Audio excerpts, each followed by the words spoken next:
날마다 솟는 함께하는 오늘의 큐티 시간입니다. 7월 31일 금요일 오늘의 말씀은 신명기 15장 12절로 23절까지의 말씀 중에 12절로 15절까지의 말씀입니다. 네 동족 히브리 남자나 히브리 여자가 네게 팔렸다 하자. 만일 6해 동안 너를 섬겼거든 7째 해에 너는 그를 놓아 자유롭게 할 것이요 그를 놓아 자유하게 할 때에는 빈손으로 가게 하지 말고 내 양무리 중에서와 타작 마당에서와 포도주 틀에서 그에게 후히 줄지니 곧 내 하나님 여호와께서 네게 복을 주신 대로 그에게 줄지니라. 너는 애굽 땅에서 종되었던 것과 네 하나님 여호와께서 너를 속량하셨음을 기억하라. 그것으로 말미암아 내가 오늘 이같이 네게 명령하노라. 새로운 아침입니다. 여호와 니시 하나님은 우리에게 승리가 되십니다. 경제학 성경의 길을 묻다라는 책을 보면 경제를 인간의 타락의 결과물이라고 해석합니다. 인간의 범죄함으로 에덴에서 쫓겨났고 땅이 저주를 받아 효력을 내지 않으면서 생겨난 것이 바로 부족함이죠. 그리고 이러한 부족한 부분을 커버하기 위해서 물물교환을 하게 되고 결국 경제가 생겨났다는 것입니다. 그런데 이러한 경제활동을 통해서 부자도 생겨났지만 가난하고 어려운 사람들도 생겨난 것입니다. 그래서 어제 본문인 신명기 15장 11절에 보면 땅에는 언제든지 가난한 자가 그치지 않을 것이라고 말씀하죠. 그러니까 하나님의 백성들이 돌아보고 도와야 할 가난한 자들이 언제까지나 그치지 않고 있을 것을 말씀하는 것입니다. 그래서 오늘 본문 12절을 보면 동족인 히브리인이 가난하게 되어서 종으로 팔려오는 경우에 대해서 말씀을 합니다. 물론 이것은 고대 근동의 노예 제도와는 완전 다르죠. 본문은 품꾼의 개념을 말합니다. 이러한 히브리 종이 6년을 섬겼다면 7년째에는 자유롭게 놓아주어야 한다는 것이죠. 그런데 이것은 신명기 15장 1절부터 나오는 면제년 개념과는 다른 것입니다. 신명기 15장 1절부터 나오는 것은 매 7년마다 정기적으로 빚을 면제하는 것에 대한 말씀이고 오늘 본문은 동족이 종으로 팔리면 언제 팔렸든지 상관없이 그때부터 6년을 섬기게 하고 7년째에는 자유롭게 놓아주라는 것이죠. 그런데 놓아주되 빈손으로 보내지 말고 풍성하고 후하게 주어서 보내야 한다는 것입니다. 그래서 14절에 후히 주라 라는 말을 공동 번역으로 보면 한미천 되게 마련해서 주라라고 되어 있습니다. 그들이 나가서 독립해서 생활하기에 부족함이 없도록 넉넉하게 주라는 것이죠. 그렇다면 이를 우리에게 적용한다면 우리 주위에도 그러한 가난한 자들이 언제까지나 있을 것이기 때문에 우리 또한 그들에게 나누는 삶이 되어야 한다고 말씀하시는 겁니다. 그러면 우리가 그렇게 나누어야 하는 이유는 무엇입니까? 두 가지로 보면 첫 번째는 우리가 주님의 보혈의 은혜로 구원을 받았기 때문입니다. 본문 15절을 보면 나누어야 할 그 이유로서 하나님의 속량하심을 말씀합니다. 여기서 속량이라는 말은 대신 값을 지불하다라는 뜻을 가지죠. 출애굽 때의 10번째 재앙에서 어린 양이 희생됨으로 죽음의 재앙이 넘어가고 이스라엘은 애굽에서 건짐을 받은 것입니다.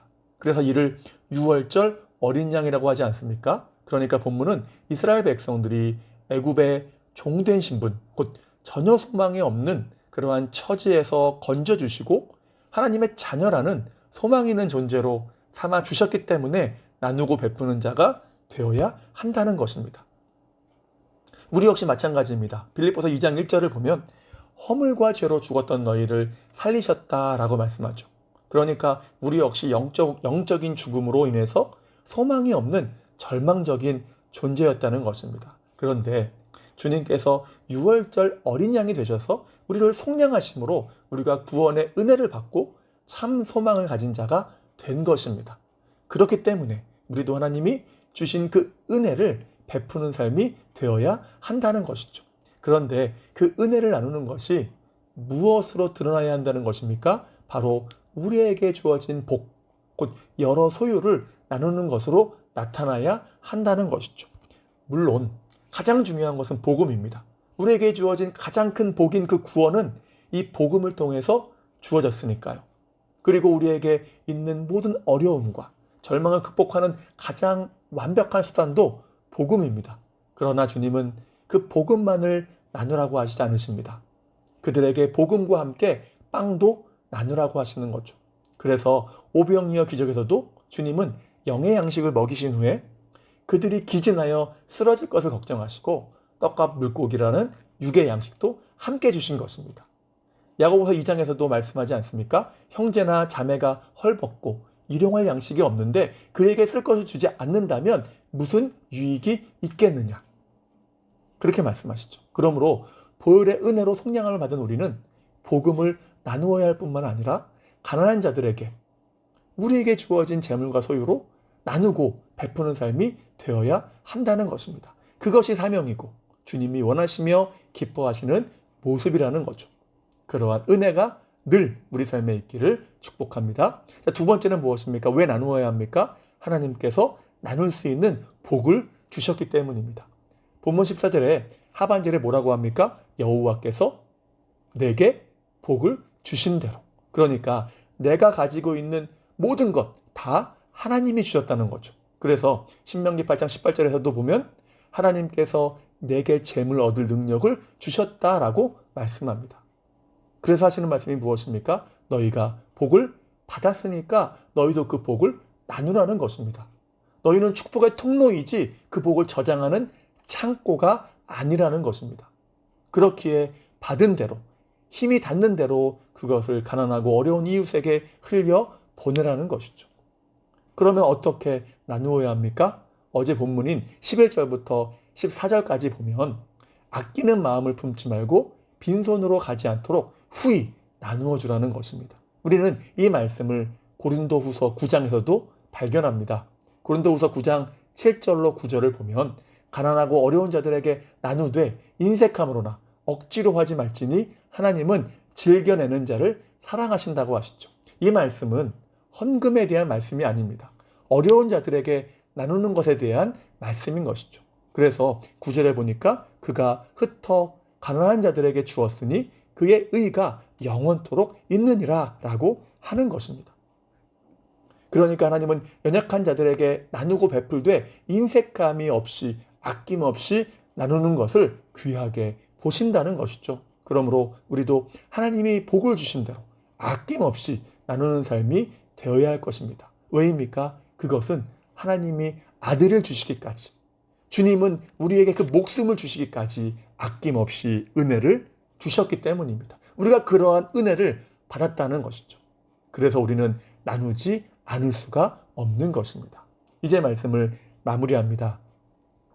주님 다시 오시는 그날까지 우리 주위에 가난한 사람들은 그치지 않고 있을 것입니다. 물론 그들에게 전해야 할 가장 중요한 것은 복음이겠죠. 그러나 주님은 복음만 전하라고 하시지 않습니다.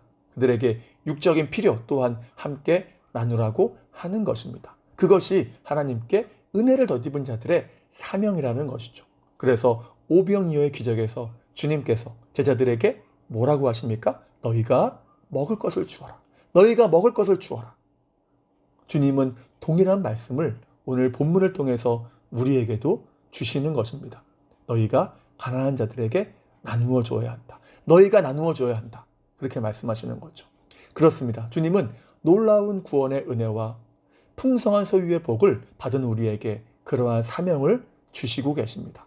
그러므로 우리의 삶이 주어진 복과 은혜를 풍성하게 나누는 삶이 되어서 축복의 통로가 되고, 그럴 때 하나님께서 우리가 하는 일과 우리 손이 닿는 그 모든 일들을 어떻게 복되게 하시는지 경험하시는 참으로 복된 인생 되시기를 주님의 이름으로 축복합니다. 기도하겠습니다.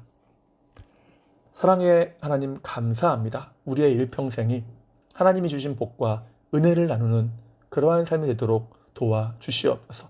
우리가 창고가 아닌 줄로 압니다. 축복의 통로로 부름을 받았사오니 받는 것보다 주는 것이 복이 있다 하신 주님의 말씀을 기억하여서 주님이 주신 그 복을 연약한 자들에게, 가난한 자들에게 날마다 흘려보내는 삶이 되게 하시고, 이를 통해서 세상에는 그리스도의 향기를 뿜어내며 또한 주님이 기뻐하시는 삶으로 나아갈 수 있도록 주님 인도하여 주시옵소서. 오늘 하루의 삶도 주님께 의탁합니다. 믿음으로 승리하게 하시고 동행하시며 채워주시옵소서. 주님의 은혜가 넘치는 하루가 되기를 소망합니다. 주님 역사하여 주시옵소서. 다시 한번 주님의 은혜를 간구하오며 예수님의 이름으로 기도하옵나이다. 아멘.